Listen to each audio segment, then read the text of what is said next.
Muy bien, así hemos arribado de a poquito a esta última parte de los especiales de junio, aquí con el padre Juan Carlos Seriani, y nos resta hoy, dentro de lo que nos proponía el padre charlar, hablar acerca del comportamiento, acerca de cómo obrar hoy, cómo actuar hoy ante los distintos planteamientos que se nos va dando, más bien como una regla general que uno después aplicará a cada caso en particular.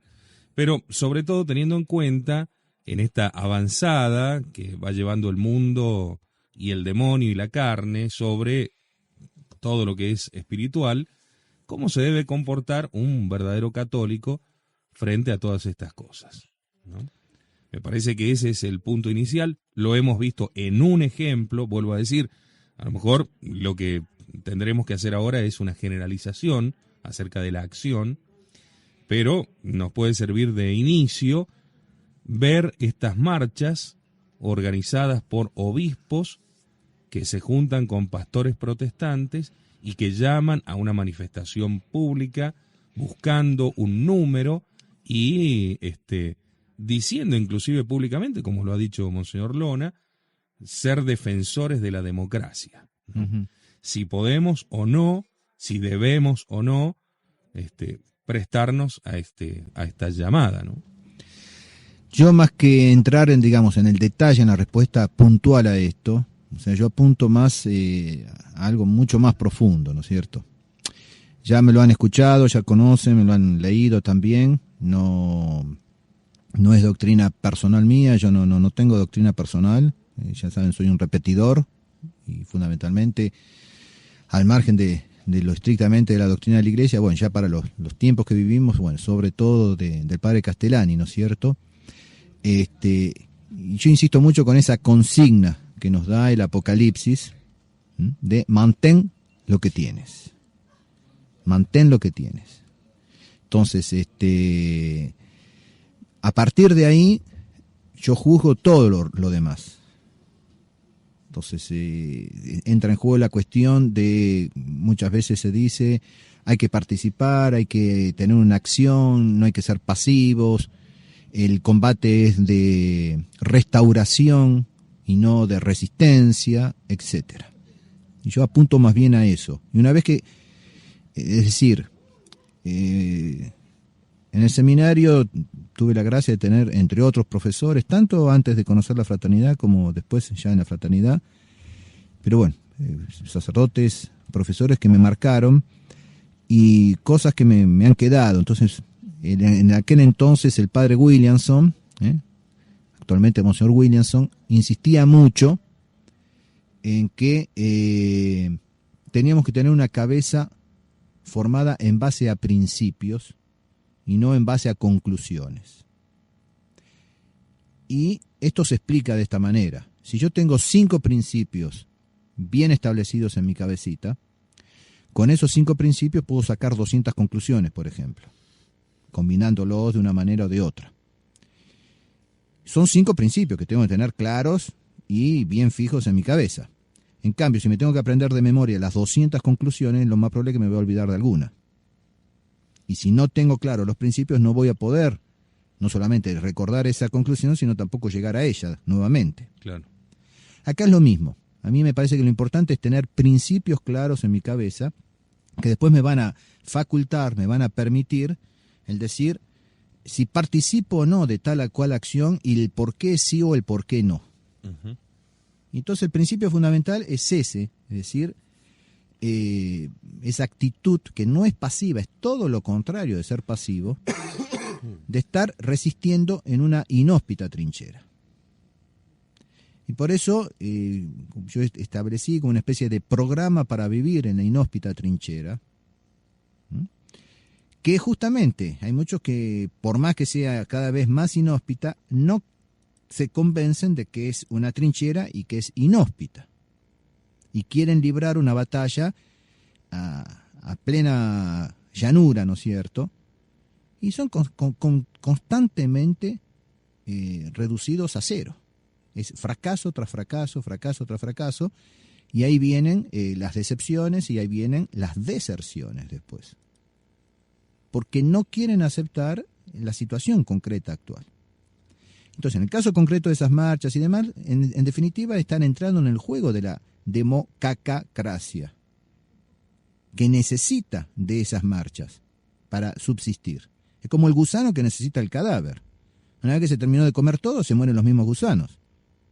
Entonces, esta democacracia necesita de esa participación, en este caso, de estos que yo tildaría sin ofender, ¿no es cierto?, pero de ingenuos, por no utilizar otra expresión más corriente. Entran en esa ingenuidad porque, no, tenemos que hacer algo, tenemos que participar, como si resistir en una inhóspita trinchera no fuese hacer algo. Por eso vale la pena leer una primera poesía del padre Castellani, que justamente el título No hago nada. Es como, ya el título ya es como una defensa. Así que no hago nada, no estoy haciendo nada. Si quiere se la dejo para leer. Bueno, a ver cómo nos sale. Corazón, tente en pie sin doblegarte, de la injusta opresión a la insolencia.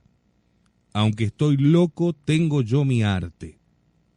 En efecto, muchas veces la ira lesiona la paciencia. Luchando sin más armas que mi triste corazón contra el mal peor que existe, ¿no hago yo nada? Lucho. Sangro y no caigo al suelo. No hago mucho, pero hago más de lo que puedo. Centinela aterido, no dejo sospechar que estoy herido, ni dejo conocer que tengo miedo. Herido, helado, aguanto la bandera, no deserto la inhóspita trinchera.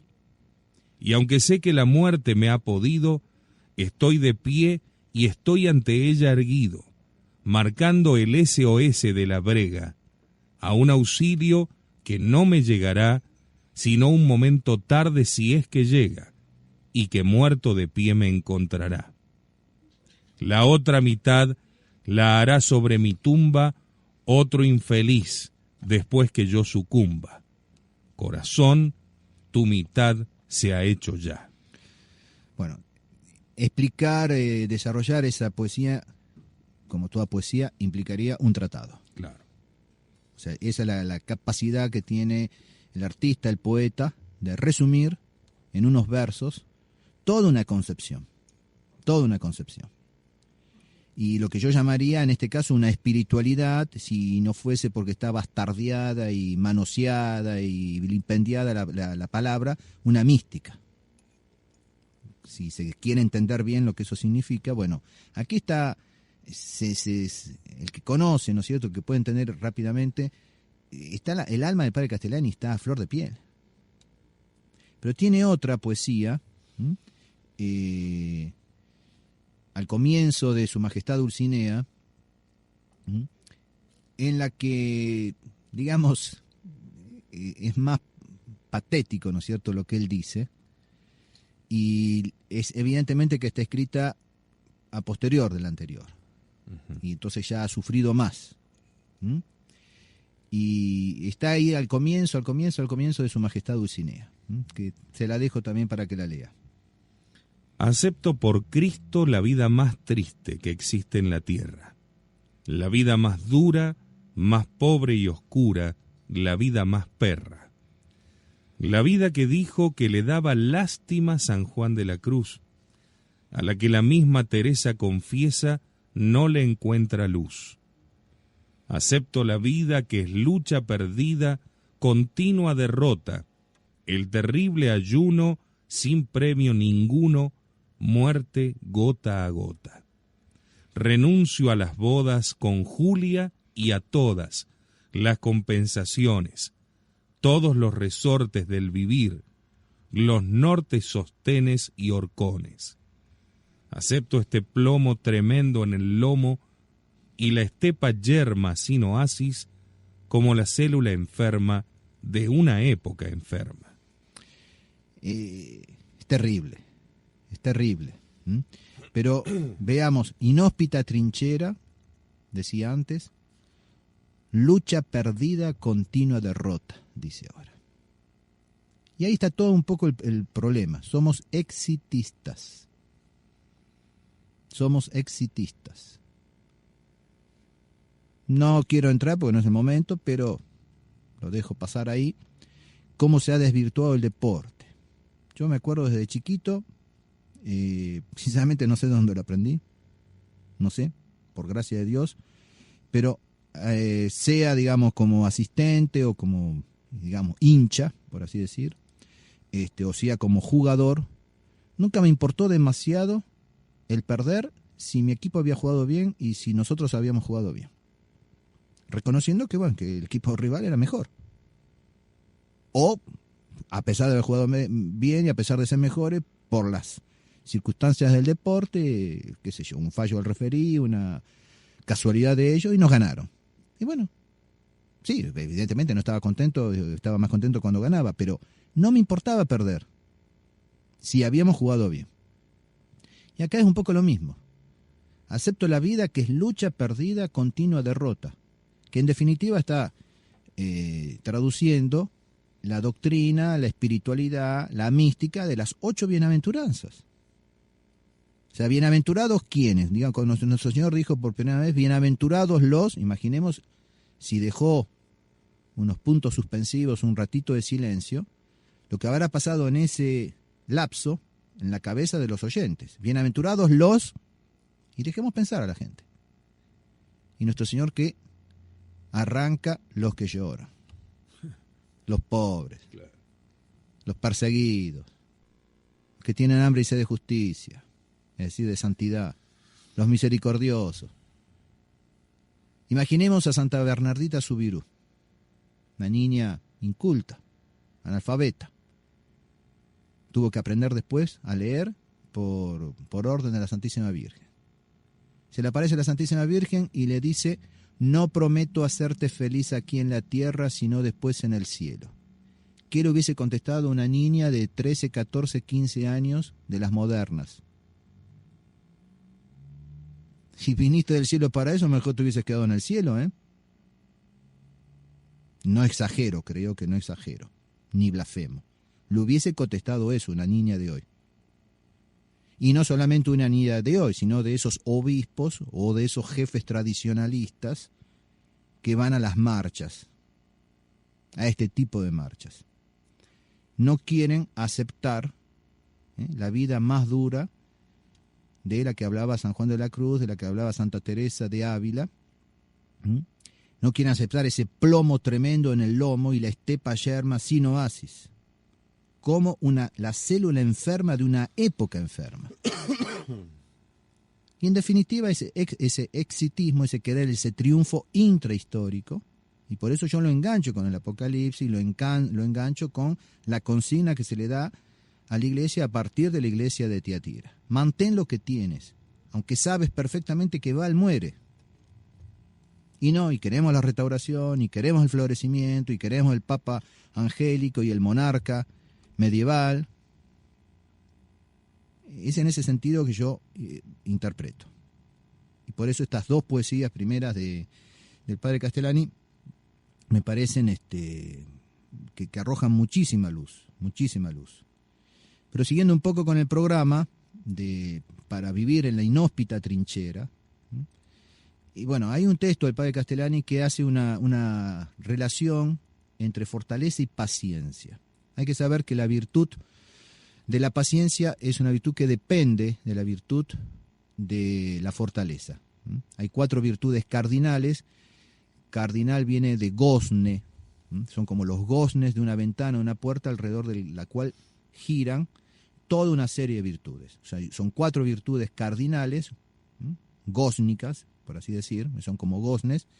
Bueno, la paciencia gira alrededor de la fortaleza. Es una particularidad de la fortaleza. Es ser fuerte en la adversidad. Ser fuerte no tiene nada que ver con la gente viene y se acusa, falté a la paciencia. No, usted faltó a la mansedumbre. Cuando se enojó con su esposa, con su esposo, con su hijo y lo mandó a freír churros, faltó a la mansedumbre. Puede ser que llegue a faltar a la mansedumbre por falta de paciencia, pero son 2 virtudes distintas, la paciencia y la mansedumbre. Y a la mansedumbre se opone la ira. Entonces usted pecó de ira, no de impaciencia. Y a la paciencia se lo pone la impaciencia, o sea, no haber sido fuerte en la adversidad, no haber sido fuerte en la presencia del mal. Y entonces Santo Tomás se pregunta, ¿para qué se requiere más fortaleza? ¿Para atacar o para defender? Y apliquémoslo al fútbol.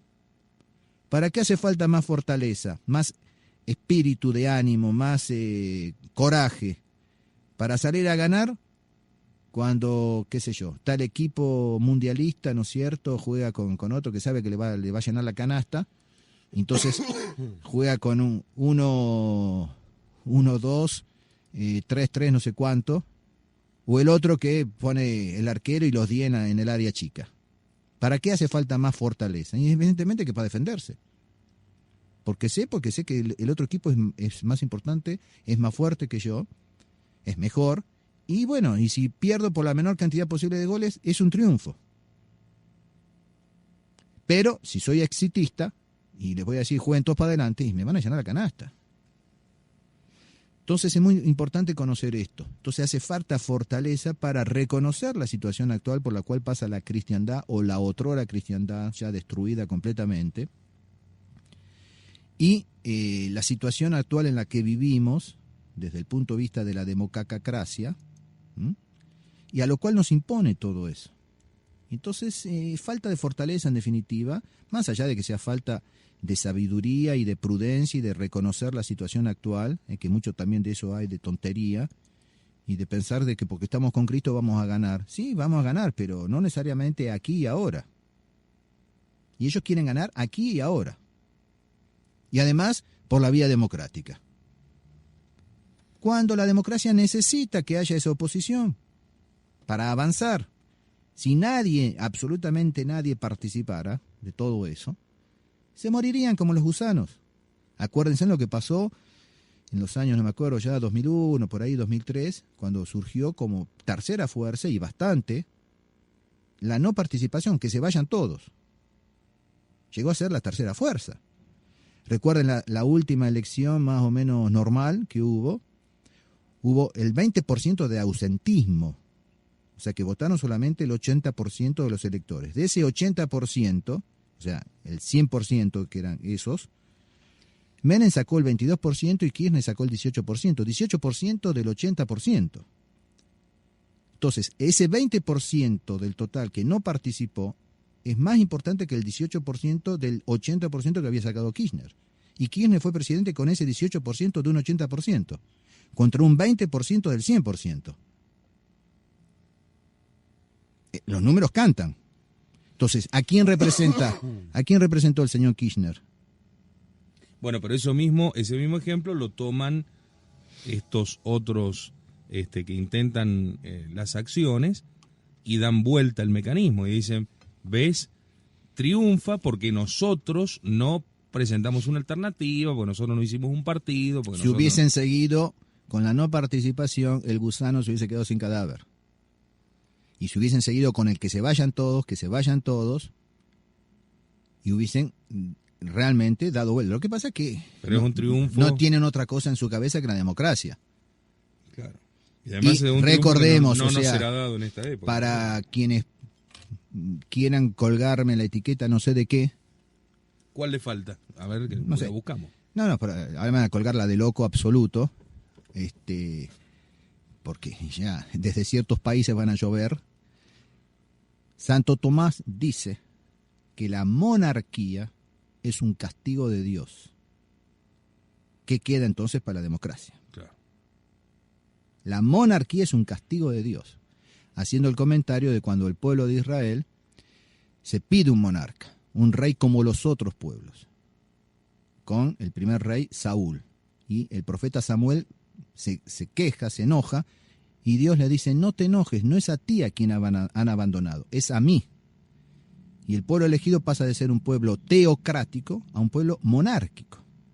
Santo Tomás dice, es un castigo de Dios. Y de hecho empezaron a partir de ahí los grandes castigos para el pueblo de Israel. ¿Qué quedará para la democacracia? Pero bueno, no es el tema, ¿no es cierto? Es, digamos, yo respondo. Que en estos ejemplos se va planteando la general de la ley también. Pero bueno, entonces, ¿qué hacer? O sea, porque la pregunta es, ¿qué hacer? Ya la hemos analizado un poco en el otro programa, era 2 o 3 meses, no me acuerdo ahora, con la cuestión de la visión de la crisis actual y su solución a la luz del padre Castellani. Sí. Pero ahora, veamos un poquito el gran escollo del hombre ético. Volvemos acá también a lo que ya hemos visto, el hombre ético, el hombre estético y sobre todo el hombre religioso. Acá estamos el hombre ético. Entonces, el gran escollo del hombre ético, es decir, el hombre de la política, el hombre que entiende la vida como un combate para triunfar. Entonces, el gran escollo es el dolor. No se entiende bien el dolor, el sufrimiento. Y en este caso, el perder. No se entiende el dolor como castigo de faltas, como estímulo para la lucha. O sea, se lo entiende en ese sentido, sí, se lo entiende como castigo, como un estímulo, como alimento, pero no se entiende el dolor sin esperanza, el dolor sin compensación, el dolor perpetuo. El hombre ético hoy día sucumbe al dolor, a semejanza de la semilla que cayó entre zarzas, que prendió y creció, pero al final las zarzas lo ahogaron. Y la otra parábola del trigo y la cizaña. Habrá cizaña y cada vez más hasta el fin del mundo, y una cizaña cada vez más refinada y cada vez más fuerte. Y estos no, nos prometen que habrá cada vez más, cada año que pasa, un trigo de mejor calidad. Y vemos que cada vez hay más cizaña. Entonces, esto no lo entiende bien el hombre ético, que sucumbe a la persecución. El hombre religioso, dice Padre Castellani, sufre persecución. Y no solamente la persecución física, concreta, material, sino en definitiva todo el programa de las bienaventuranzas. Y su vida está bajo el signo del dolor, inhóspita trinchera, derrotas previstas, lucha continua sin victoria. Eso abruma. Salir una y otra vez al campo de juego y perder, y perder, y perder. Claro, si sos algo para ganar y no por amor al deporte y por lo que el deporte significa, evidentemente que no va. Si salgo a jugar para llenarme de dólares, evidentemente que no va. Si para mí el mundial es una cartelera para que me compre después un club más grande y me dé más millones, no va. No va. Entonces el hombre religioso sufre, su vida está bajo el signo del dolor, no del dolor como accidente o prueba pasajera, sino del dolor que está como estado permanente, estado interno, más allá de la dicha y la desdicha. Esto es lo que no se entiende hoy en día. Entonces, evidentemente que, bueno, hay que tener una cierta espiritualidad y demás para entender esto. Bueno, pero de eso se trata. De eso se trata. Pero si yo nunca voy a ni siquiera tratar de reflexionar sobre esto, nunca voy a adquirir esa mística, esa espiritualidad, nunca voy a entender las bienaventuradas y mucho menos no voy a tratar de vivirlas. Y si además quienes me tienen que enseñar todo esto, lo único que me proponen son marchitas y marchitas y marchitas, y después la compensación de que ganamos, y hoy es el mundial, mañana serán las leonas, después serán las tigresas, y después no sé quién, y siempre deporte, o lo esto, o lo otro, y si no la música, y es chingui, chingui, chingui. Entonces circo y circo, y ni siquiera pan, es circo y circo y circo y circo y circo. Y cuando llego a la noche a mi casa y me encuentro con la triste realidad, entonces me desenchufo. Sea enchufando la televisión, sea con la droga, sea con el alcohol, sea con lo que sea. Y así vivimos. A nivel, digamos, en el mejor de los casos, ¿no es cierto? Ese hombre ético. Entonces no se trata de que los católicos amen el dolor por el dolor o enseñen que hay que buscar el dolor, porque no hay que buscar el dolor. Es una cosa diferente, dice el padre Castellani. ¿Pero por qué? Porque la vida del hombre religioso está dominada por la fe. Ahí está el problema. Entonces la fe es algo así como un injerto de la eternidad en el tiempo. Y por lo tanto la vida del hombre de fe tiene que ser una lucha interna continua, como la de un animal fuera de su elemento. Ese es el problema. Estamos en nuestro elemento. Queremos mejorarlo, pero estamos en nuestro elemento, dicen ellos. No, estamos fuera. No tenemos aquí habitación permanente, dice San Pablo. Somos conciudadanos de los santos, nuestra vida está en el cielo. Ah, sí, todo eso sí, padre, claro, ahora que usted lo dice, sí, claro, puede ser por supuesto. Bueno, pero hay que vivir con ese espíritu. Durante toda la Pascua la iglesia nos hace repetir, si habéis resucitado con Cristo, buscad las cosas de arriba, no las de abajo. Sí, eso está muy bonito, sí, cantemos la secuencia de Pascua, ¿no es cierto? Pero hay que vivirlo eso. La fe es algo así como un injerto de la eternidad en el tiempo. Y por lo tanto la vida del hombre de fe tiene que ser una lucha interna continua. Un animal fuera de su elemento. La fe es creer lo que Dios ha revelado. Y lo que Dios ha revelado es superior al entendimiento del hombre. Entonces, fortaleza significa valentía. Y se define como la aptitud para acometer peligros y soportar dolores. Acometer peligros. Por eso el acto principal de la virtud de fortaleza es el martirio. Ahora, no se prepara al martirio con marchitas. Con marchitas se prepara eventualmente, qué sé yo, bajar de peso, no sé. Pero para mejor ir a correr a un parque, ¿no es cierto? O a un gimnasio. A lo mejor puede estar mezclado en el tema. Sí. Porque a estos chicos, a los que se los lleva a las marchas y todo, ¿no?, también se les dice, bueno, y si vinieran a golpearnos, vamos a pelear por Cristo Rey, vamos. Mentira, porque vemos la pasividad absoluta, lo hemos visto, creo que fue en la catedral de Tucumán, cuando fueron las lesbianas y compañía, los vimos ahí, que no reaccionaron, y la orden era de no reaccionar. Pero se tragaron todo, absolutamente todo lo que les decían, que eran blasfemias, y no reaccionaron. Entonces tampoco es cierto de que van a reaccionar. Y cuando hubo alguien que quiso reaccionar, y de hecho reaccionó, cortando una oreja, nuestro Señor hizo el milagro de recomponerle la oreja al que se le habían cortado, y al que desenvainó la espada le dijo, guárdala. No es así lo que yo te pido. Te pido que mañana estés al pie de la cruz. Pero ese mismo que sacó la espada lo siguió de lejos. Y la que estuvo al pie de la cruz fue Nuestra Señora, de pie, Stabat Mater. Pero Nuestra Señora no estuvo con un aerosol el Viernes Santo a la mañana pintando las paredes de Jerusalén, viva Jesús, abajo Barrabás, viva Jesús, abajo Barrabás, vote Jesús, no vote Barrabás. Y juntándose con los herodianos o con los saduceos para organizar una marcha en favor de Jesús. No, estuvo de pie a la cruz. Es un estado de alma. Pero es la única que guardó la fe en la resurrección. Y no organizó ningún partido político ni ninguna marchita para ir a pedir la liberación de Jesús. Ningún motu propio pidiendo la liberación de Jesús. Yo le tomo un poco el pelo, ¿no es cierto? Pero para que se vea que hay dos actitudes de alma. Y la que nos pide nuestro Señor, sobre todo si está en la Escritura, ha llegado un momento en que las fuerzas del mal, este es vuestro poder y el poder de las tinieblas, como dijo nuestro Señor en el Jardín de los Olivos. Llega un momento en que socialmente estamos viendo eso. Y es lo que no queremos reconocer, es lo que no queremos vivir. Entonces habrá para la iglesia una verdadera pasión, para el cuerpo místico habrá una verdadera pasión como hubo para el cuerpo físico de nuestro Señor. Y para eso hace falta fortaleza, hace falta paciencia. Y el padre Castellani dice, la cobardía puede ser pecado mortal. Y Jesucristo tiene verdadera inquina. O sea, si no voy a la marchita por miedo a que me dé un palazo, no.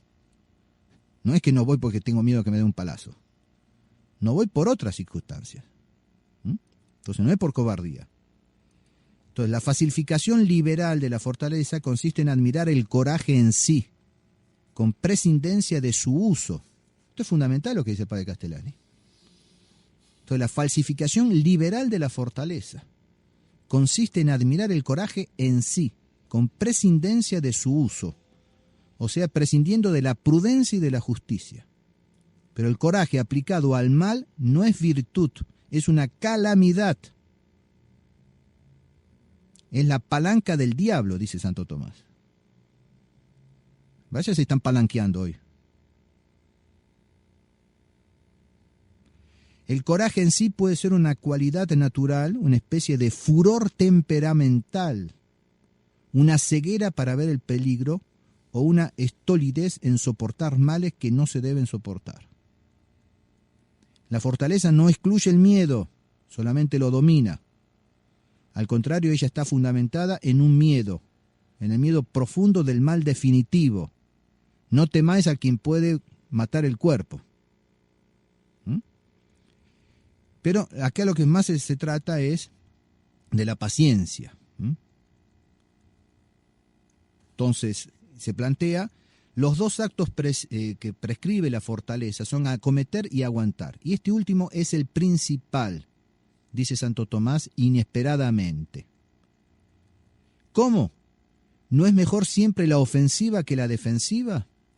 ¿La actividad que la pasividad? Santo Tomás parece apocado, parece aconsejar agacharse y aguantar más bien que atacar. Y el mundo siempre ha tenido el ataque por más valeroso que el simple aguante. Santo Tomás tiene por más a la paciencia que al arrojo, pero no excluye el arrojo cuando es posible, al contrario, cuando es posible. Entonces estoy en la inhóspita trinchera. Eso no implica que de vez en cuando yo pueda salir para una escaramuza, pero sabiendo que tengo que volver a la trinchera. Y sobre todo no caer en la trampa de hacerme salir para una escaramuza y que por otro lado me están pasando las líneas y me van a atacar después por detrás. Y sobre todo no teniendo en la misma trinchera el enemigo. Entonces prefiero estar solo, sosteniendo la bandera, y no tener un enemigo en la misma trinchera. Y estamos metiendo al enemigo en la trinchera o nos estamos metiendo en la trinchera del enemigo. Atención. Entonces, Santo Tomás tiene por más a la paciencia que al arrojo, pero no excluye al arrojo cuando es posible. Al contrario, con otra proposición paradojal dice que la ira trabaja con la fortaleza y hace parte de ella. En la condición actual del mundo, es importante, en la condición actual del mundo, en que la estupidez y la maldad te tienen mucha fuerza, hay muchos casos en que no hay chance de lucha. Y aún para luchar bien se necesita como precondición la paciencia y a veces el sacrificio. No hay chance de lucha.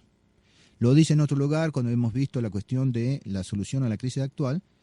Dadas las condiciones actuales y tal como se van desarrollando las cosas, parece llegar el momento en que para un cristiano cabal ya no cabe la participación en el orden político, en el orden público. Y lo estamos viviendo. Porque aparte, que es lo más probable que es lo que va a pasar, por más que las marchitas y por más que lleven números y números y números, van a perder. Y entonces la otra parte dice, ¿vieron? Ganamos. Trajimos más que ustedes. Y si es una cuestión de voto y una cuestión de peso de poner en la balanza, ganamos. Y entonces ustedes tienen que aceptar, porque entraron en el juego. Y a veces la zurda, los revolucionarios, no tienen ningún problema a veces incluso de perder una escaramuza, si es para ganar la batalla. Y yo me acuerdo patente de esto está contado, ahora se me escapa el autor, porque para los autores no tengo memoria, pero esto sucedió a fines del siglo XIX en España, cuando salió la ley del divorcio revolucionaria. Y el jefe de la bancada zurda les increpó en el Parlamento, en el Congreso, dice, gracias a ustedes, les dijo a los católicos, la ley del divorcio salió. Entonces se levanta el jefe de la bancada católica y dice, ¿cómo gracias a nosotros? Si nosotros votamos en contra. Respuesta, que hay que escribirla con letras de oro y ponérselas en la cara a todos estos. Gracias a que ustedes vinieron a votar, la ley se pudo votar, porque hubo quórum y nosotros ganamos. Si no hubiesen entrado al recinto, la ley no se hubiese podido votar. Entonces, ustedes vinieron a votar por el no y nosotros ganamos. Y salió. Si no hubiesen venido, la ley no se hubiese podido votar. Por supuesto que la SUR hubiese encontrado su resorte para que en definitiva, con o sin quórum, la ley se votase o saliera por un decreto, lo que fuese. Pero en concreto, la ley salió gracias a que los católicos fueron a votar por el no. Si no, no hubiese salido en ese momento. Interesante, ¿no? Interesante, ¿no? Hoy no tendrían los representantes, y digo ellos, no tendrían los representantes que tienen en diputados, en senadores, que estarían a punto de fallar por esta ley, si en aquel momento hubieran dicho no a ir a votar, no a esto. O sea, todo esto que estamos viviendo es consecuencia de años y años de navegar en aguas turbias. Sigo con los principios. El padre Castellani dice, el acto supremo de la virtud de fortaleza es el martirio, pero la Iglesia ha llamado siempre al martirio triunfo y no derrota. Ese es el verdadero triunfo. Y dice, ten cuidado con el hombre paciente, es peligroso, dijo uno. ¿Por qué? Porque espera su momento.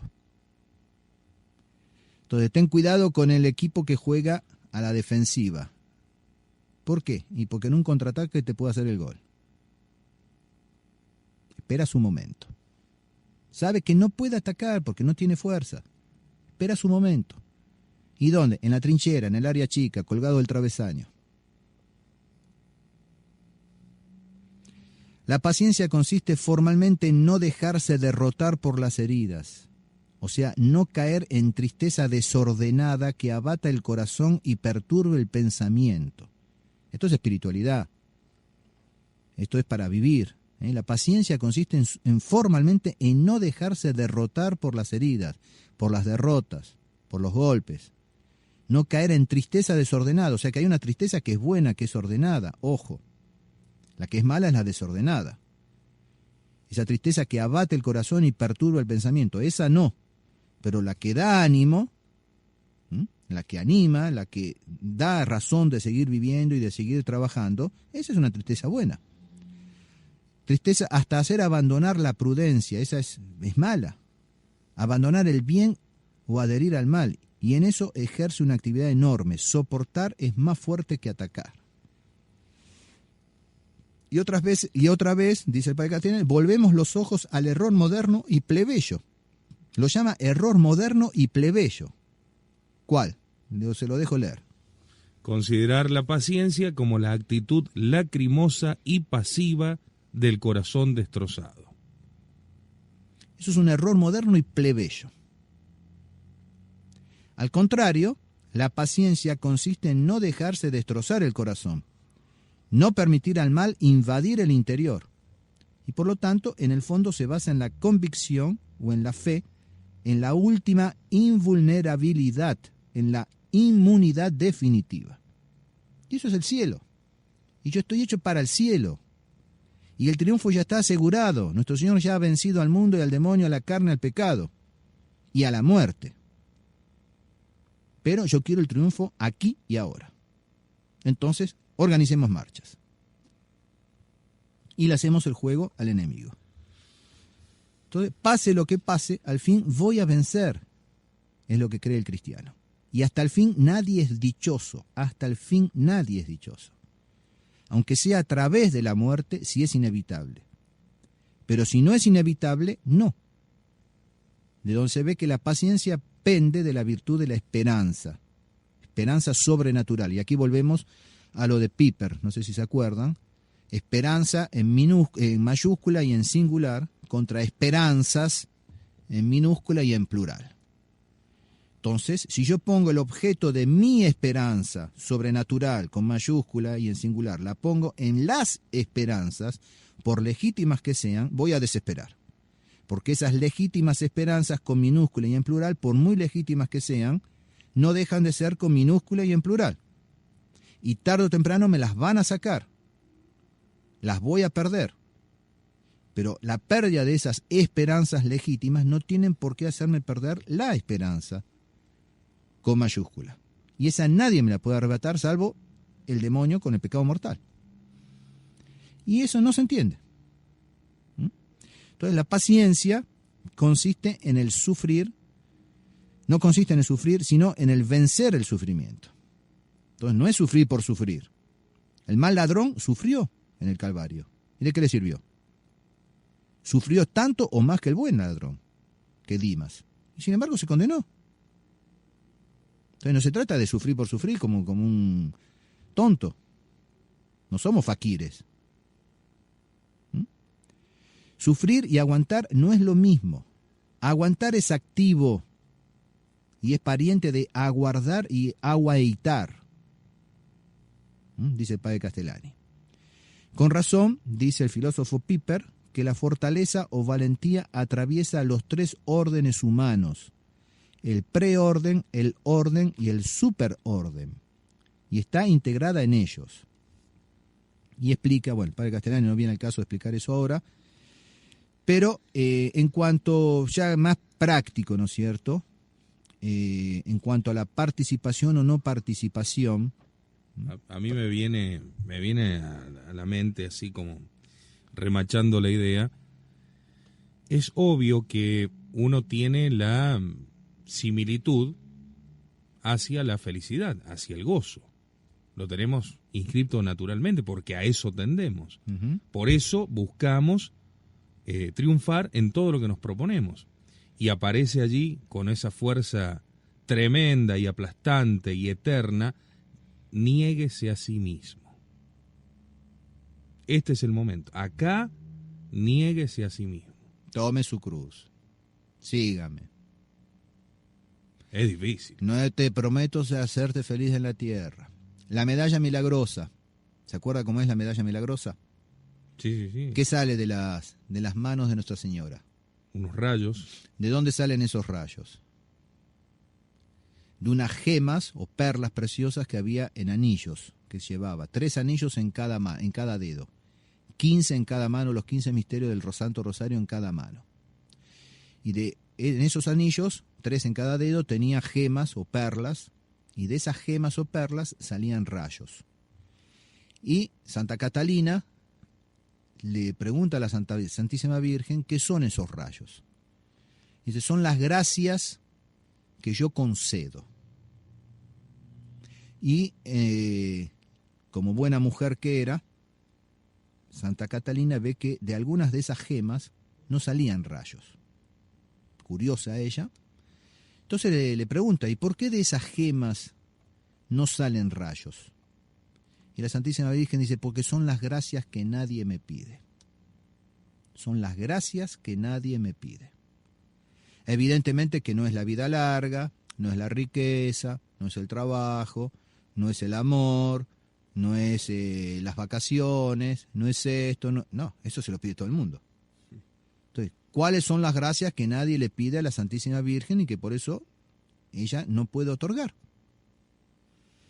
Y está, por eso, en ese programa de la trinchera, de la inhóspita trinchera, hay la oración del paracaidista, dame Dios mío. Es la oración de los paracaidistas franceses.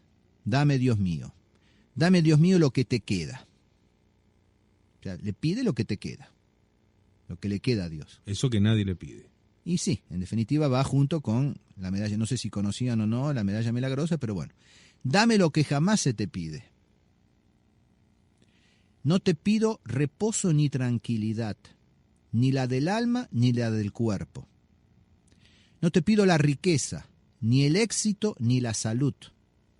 Tantos te piden esto, Dios mío, que ya no debes tenerlo. Dame, Dios mío, lo que te queda. Dame lo que se te rechaza. Acá ya va más lejos. Uf. Lo que se te rechaza. Quiero la inseguridad y la inquietud. Quiero la tormenta y la lucha. Quiero el sufrimiento y la gloria en el combate. Dame, Dios mío, lo que te queda, dame lo que se te rechaza, quiero la tormenta y la lucha, quiero el sufrimiento y después la muerte en el combate. La gloria en el combate ahora es la muerte en el combate. Que tú me lo des, Dios mío, definitivamente, porque que yo esté seguro de tenerlo siempre, porque no siempre tendré el coraje de pedírtelo. Dame, Dios mío, lo que te queda, dame lo que otros no quieren. Pero dame también el coraje, la fortaleza y la fe. Y de eso se trata. Pero bueno, pasando más, se va pasando el tiempo, más al orden práctico, concreto, en un libro que se llama Meditaciones Ociosas, escrito está con un, no sé si es exactamente un seudónimo, pero no es el nombre real del autor, Escobar, Alonso de Escobar. Se encuentran algunas de esas meditaciones ociosas, son muy jugosas, y hay una parte sobre la cuestión de la participación o no participación, que yo pienso que viene muy al caso. Participación, o sea, entonces, le dejo que vaya leyendo usted, eventualmente pare donde considere. Yo creo que terminamos con esto, no es muy largo, pero tampoco no es muy corto. Si a medida que va leyendo considera que tiene que hacer alguna pregunta, me hace.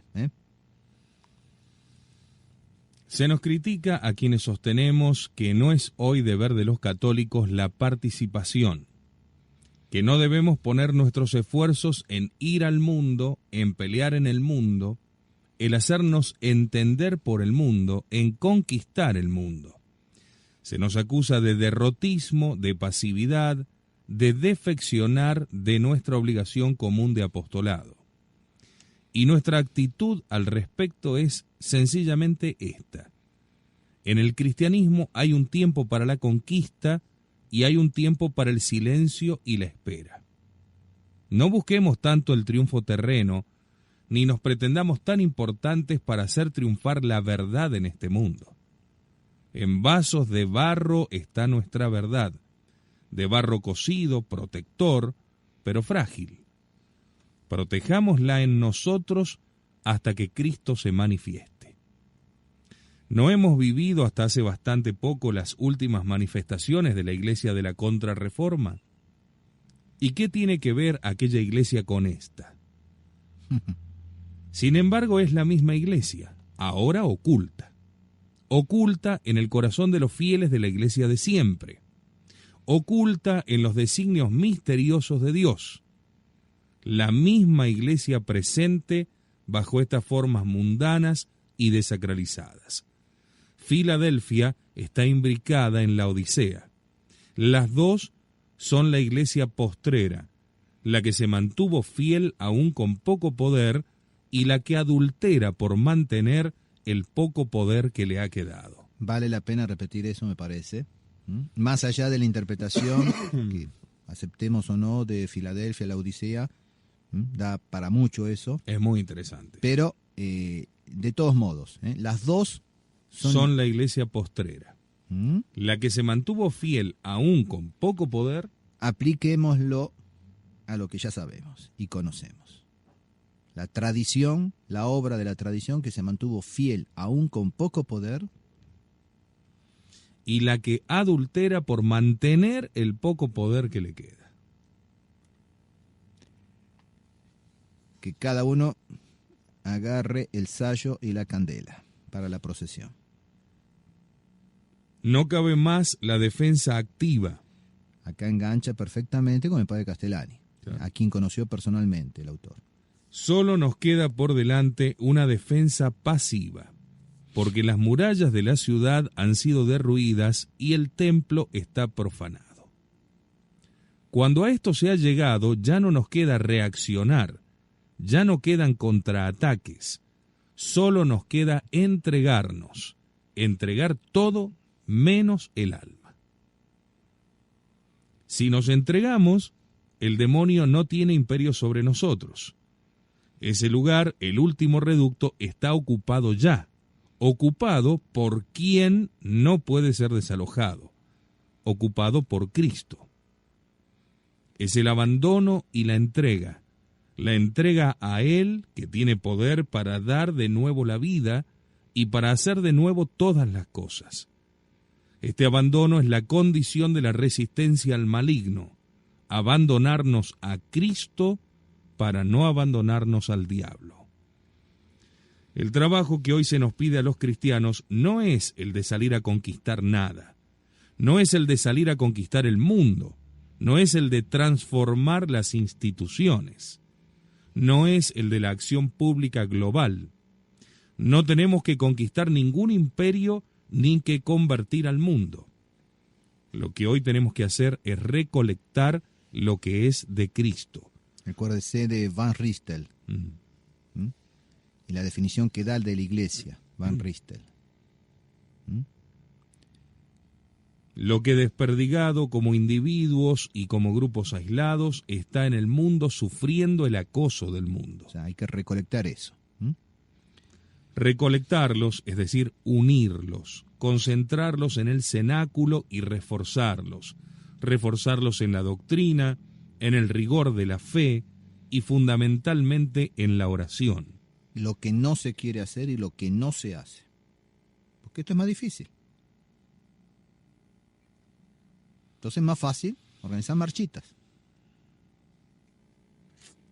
Porque Cristo está cerca. Esto es lo que se olvida y lo que se niega. Pero si yo parto de esto, ahora evidentemente si pateo la pelota al touch a 3 millones de años, entonces evidentemente tengo que trabajar por la instauración de un poder mundial católico. Claro. Porque Cristo está cerca y no es el mundo el que ha de reconocer a Cristo cuando venga. Ni es para el mundo que vendrá Cristo, sino para los suyos que están en el mundo y no son del mundo. Ya no se puede salvar al mundo como mundo, ya solo se puede rescatar a los elegidos y entresacarlos del mundo. Hay que entresacarlos para evitar su contaminación y nada más. O sea que la cizaña no ahoga el trigo y nada más. Pero es idiota pretender convertir a la cizaña, cuando además se me está ordenado que no puedo arrancar la cizaña, sino dejarla crecer junto con el trigo hasta el momento de la siega. Pero mientras tanto que la cizaña no contamine al trigo y no lo ahogue. Pero la consigna parece ser otra hoy. Intentar salvar al mundo es perder el tiempo que debemos dedicar a esta otra tarea que nos pide la hora. Esto significa buscar a los que están dispersos y unirlos al núcleo de la iglesia, a lo que hoy es su resto. Pequeño rebañito. Nada de lo que hay hoy en el mundo como posibilidad de acción pública es utilizable por nosotros. No hay medios de acción política en la actualidad que podamos utilizar. Quien toca eso hoy se mancha. Aunque se ponga guantes de látex. Hoy más que nunca en la historia de la Iglesia, hoy como al principio y más que entonces, el mundo como tal no puede recibir la manifestación evangélica. Señor, ¿qué ha ocurrido para que hayas de manifestarte a nosotros y no al mundo? San Juan 14:22. No intentemos manifestárselo a no ser en el sentido antedicho, para rescate de los desperdigados de Cristo y para su recolección en un nuevo cenáculo. Entonces no es delante del Congreso que se va a lograr esto.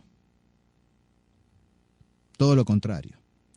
Porque cada vez que hay ese tipo de manifestaciones, por incapacidad incluso política y de cintura política, por así decir, es tan lamentable el papel de los católicos, tan lamentable, dan tanta lástima, que piantan los pocos votos que podrían recolectar incluso. Con estos tipos voy a ir yo. Entonces, y se van a la marchita con los protestantes, lo más posible que si ha ido a esa marchita alguien, por así decir, neutro, se va a ir con los protestantes.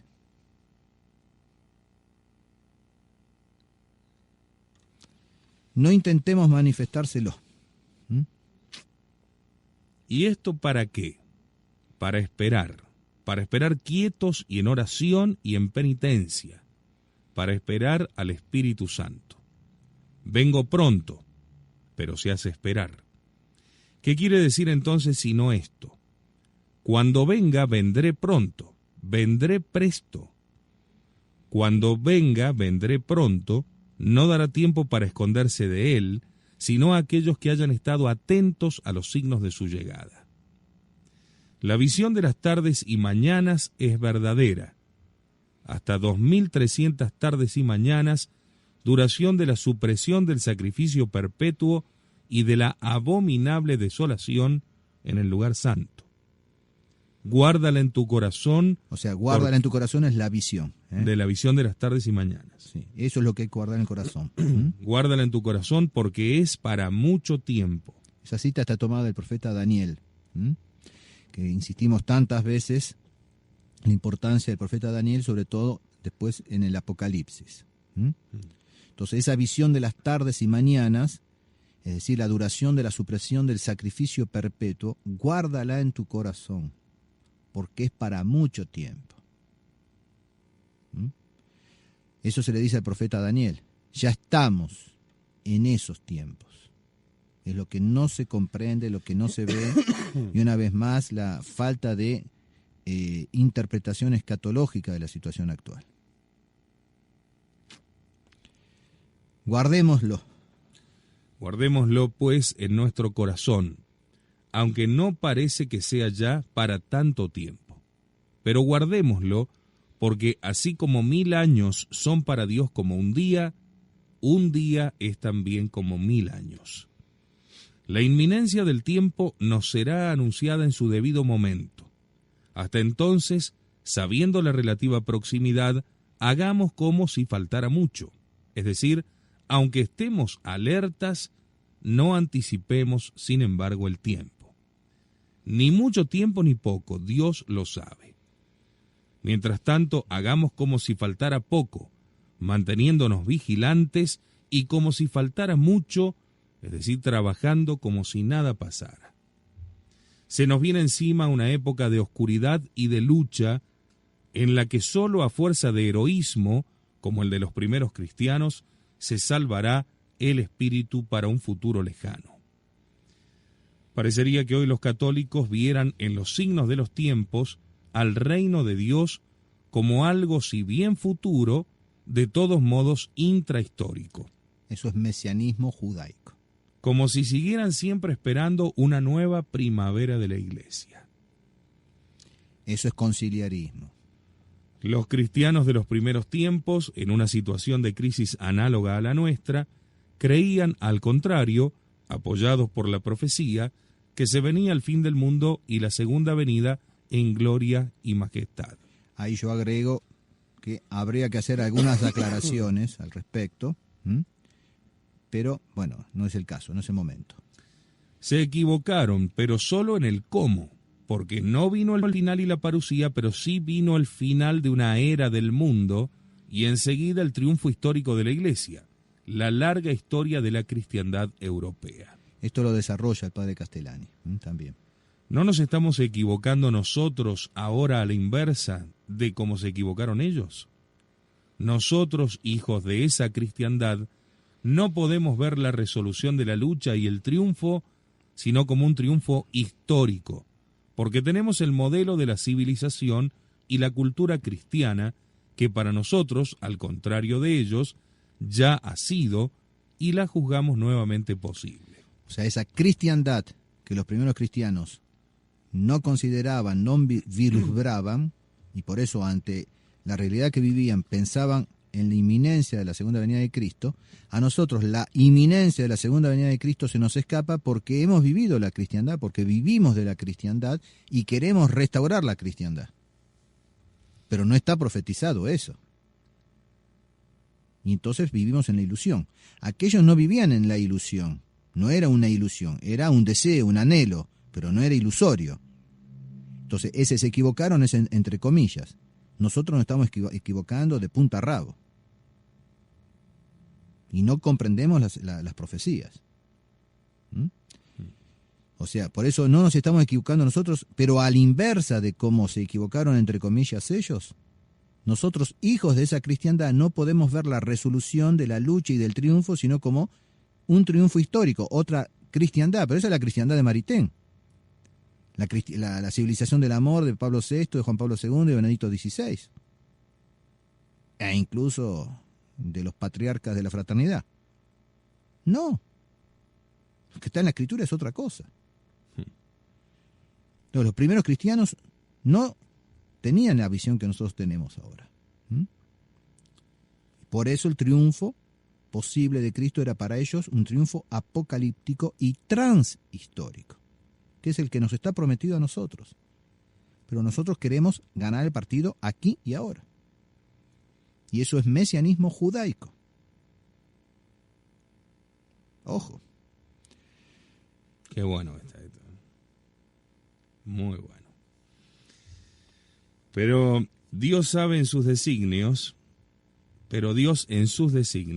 no tiene en cuenta lo que podamos imaginar o no. ¿No será llegado el tiempo que San Pablo preveía para sus inmediatos sucesores o para él mismo? Las obras que nacen en nosotros, sin nosotros, Es muy, muy linda la frase. sin nuestra voluntad, con solo nuestro consentimiento, estas obras son santas. Son de Dios y para Dios. Entonces, estoy en la inhóspita trinchera sosteniendo una bandera que no es mía. Eso es lo que tengo que ser consciente. Es una obra que nació en mí, sin mi voluntad. Heredé algo que yo no pedí, que no tenía en cuenta, y que estoy defendiendo y no es mío. Ahora, si yo empiezo a defender mi pequeña capillita, ahí ya perdí. Perdí la noción de lo que estoy defendiendo y perdí el partido. Entonces es muy importante, las obras que nacen en nosotros, sin nuestra voluntad, con solo nuestro consentimiento. Estas son obras santas. Son de Dios y para Dios. Hago un paréntesis, después yo vuelvo al programa, hago un paréntesis respecto de cuál debe ser la actitud. Lo tengo como máximas. Ante el llamamiento divino, esa obra que se está realizando en mí, sin mí. ¿Cuál es la actitud? Ante el llamamiento divino, para estar en esa inhóspita trinchera. Admirar la misteriosa grandeza de ese llamamiento. Agradecimiento. Agradecer el que Dios me haya llamado. Admirar la misteriosa grandeza. Agradecimiento. Cálida confianza. Absoluto abandono. No medir las consecuencias. Dios me ha llamado porque se le ocurrió a Él llamarme en este trágico momento de la historia de la Iglesia y la humanidad a estar en una inhóspita trinchera defendiendo una bandera que no es la mía, es la de Él. Ante ese llamamiento divino, admirar la misteriosa grandeza. Primera actitud, de admiración, e incluso de por qué yo y no otro. Agradecimiento, lo cual implica humildad y un montón de otras virtudes. Cálida confianza, porque es Él que me llamó, y la bandera es la de Él. Entonces, ¿cómo no voy a tener confianza? Abandono absoluto en esa voluntad divina, con confianza, aunque vea que todos están desertando la trinchera, que cada vez más el enemigo es más numeroso y más violento. No medir las consecuencias. Entonces, son esas máximas que yo puse ahí, están entresacadas en general del padre Castellani, ¿no es cierto? La doliente esperanza en el segundo advenimiento. Doliente esperanza en el segundo advenimiento. Mezquina aspiración a eternizar lo temporal y terreno sin gloria para Cristo. Esto es la contrapartida, el otro. Una mezquina aspiración a eternizar lo temporal y terreno sin gloria para Cristo. Entonces yo no digo que tengan malas intenciones ni segundas intenciones en ese querer derrotar hoy por hoy, ¿no es cierto?, a los partidarios de toda esta porquería, digamos, de la mentira, del mal y de lo feo. Pero en definitiva hay mucho de personal, esa mezquina aspiración a eternizar lo temporal y lo terreno. Acepto por Cristo, volvemos, la vida más triste que existe en la tierra, la vida que es lucha perdida, continua derrota. La nota distintiva del verdadero cristiano reside en las derrotas previsibles. Y eso también del padre Castellani, porque sabes que no llegarás, por eso eres grande. Porque sabes que no llegarás, por eso eres grande, y porque sabes que no llegarás y sigues sosteniendo la bandera. Por eso eres grande. Y no porque fuiste a organizar una marchita. Volvamos a la participación para terminar con lo de Escobar. Las obras que nacen, retomemos allí. Las obras que nacen en nosotros, sin nuestra voluntad, con solo nuestro consentimiento, estas obras son santas, son de Dios y para Dios. Con estas obras se construye el cuerpo de Cristo, que es la Iglesia, así como en María se construyó el cuerpo de Cristo. El reino se construye en nosotros con solo que nosotros lo dejemos construirse. Crece secretamente, pausada y ordenadamente, pero seguramente hasta el día en que se manifieste en el parto del fin. Es inútil que nos apuremos o intentemos quemar etapas.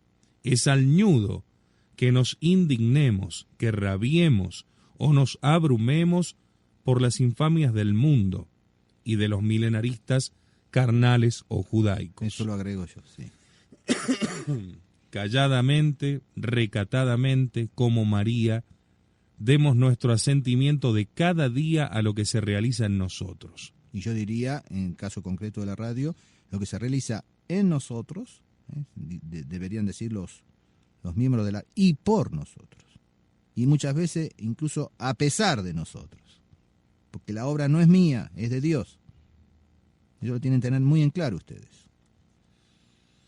A la mujer que está por parir, la hora le llega cuando debe llegarle y no está en su mano retrasarla ni adelantarla. Vaya si lo sabrán las que parieron. Con esta confianza encaremos los tiempos que se avecinan, que todo parece indicar no serán fáciles para la verdadera iglesia de Cristo. Bueno, hay muchas cosas más, pero pienso que más o menos di una luz de estas cosas. O sea, ¿cuál debe ser nuestra actitud? O sea, yo pienso, en resumida cuenta, mantenernos firmes en esa inhóspita trinchera, sosteniendo la bandera, sabiendo que humanamente hablando la batalla está perdida, pero que el triunfo está asegurado. Y eso es lo que nos tiene que dar confianza en este combate, nos tiene que dar coraje, nos tiene que dar fortaleza. Y bueno, y terminar con como termina el Apocalipsis: ven Señor Jesús. Ven Señor Jesús. Aplicado a este orden de cosas, lo de los discípulos de Emaús: quédate con nosotros porque anochece. Es la hora de las tinieblas y del poder de las tinieblas. Quédate con nosotros. La oración del Padre Pío: quédate con nosotros. Que habría que rezarla todos los días, no solamente después de la misa o de la comunión, sino sin haber asistido a la misa, en una comunión espiritual: quédate Jesús conmigo. Pienso, no sé, yo quería dar más bien esa orientación sobre todo espiritual, ¿no es cierto? Más allá de una cuestión puramente práctica, política o lo que fuese. No, los principios. Y después que cada uno saque las conclusiones. No sé si más o menos he sido claro. Clarísimo. Muchas gracias. No, al contrario. Muchas gracias, padre, por su visita, por todo este material. Algunos me dicen que el autor Alonso de Escobar es Federico Miura Siever, que es un seudónimo, ¿no? Sí. Figura en digamos, un agradecimiento, un homenaje a quien supongo debe ser su madre, que tiene después otros libros ya con su verdadero nombre, digamos, que son, algunos de ellos también se pueden rescatar cosas muy, muy importantes. Yo estoy leyendo uno justamente de profecía. Sí, eso no me lo comentaron, pero no lo tengo. Muy, muy interesante. Ya después se lo voy a pasar. Bueno, muchas gracias, padre. Al contrario, para, digamos, completar esta noche, el panorama que la conferencia de esta noche va a ser sobre la paz. Hoy que en día también se habla mucho de la paz y se organizan jornadas y reuniones interreligiosas pidiendo por la paz. Bueno, mi paz os dejo, mi paz os doy, dijo. No os la doy como la da el mundo. Voy a desarrollar un poco ese tema. Bien. Muy bien hecha la invitación, muchísimas gracias. Hasta el mes que viene. Sí.